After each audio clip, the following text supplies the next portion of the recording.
কোনোরকম পূর্ব সতর্কতা ছাড়া ভারতের এমন হঠকারী সিদ্ধান্তে স্মরণকালের ভয়াবহ বন্যার কবলে বাংলাদেশের লাখ লাখ মানুষ। সতর্কতা না থাকায় মানুষের মধ্যে ছিল না কোনো প্রস্তুতি। বর্তমানে নিদারুণ কষ্টে দিন কাটাচ্ছে বন্যা কবলিত এলাকার মানুষ। আর বাংলাদেশের মানুষের অসহায়ত্বের সুযোগ নিয়ে এমন ঘৃণ্য মজায় মেতে উঠেছে ভারতীয়রা। সাধারণ নিরীহ মানুষের কষ্টে তাদের এই বর্বরতা দেখে রীতিমতো হতবাক মানুষ। ভারতীয় পাহাড়ি ঢল ও টানা বৃষ্টিতে ডুবছে দেশের বেশ কয়েকটি জেলা। পানিবন্দী হয়ে পড়েছে লাখ লাখ মানুষ।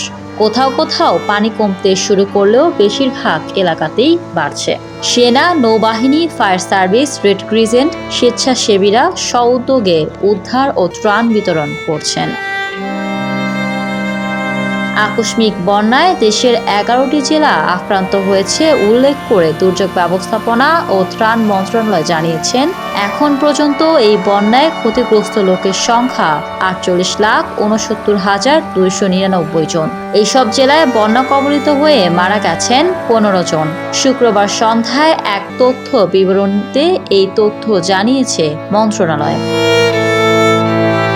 এতে বলা হয়েছে, আকস্মিক বন্যায় দেশের ফেনী, কুমিল্লা, চট্টগ্রাম, খাগড়াছড়ি, নোয়াখালী, মৌলভীবাজার, হবিগঞ্জ, ব্রাহ্মণবাড়িয়া, সিলেট, লক্ষ্মীপুর ও কক্সবাজার ক্ষতিগ্রস্ত হয়েছে।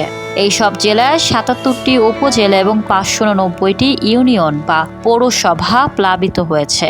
এই 11 জেলায় মোট 9,46,769 পরিবার পানিবন্দী হয়ে পড়েছে, যাতে মোট ক্ষতিগ্রস্ত লোকের সংখ্যা 48,69,299 জন।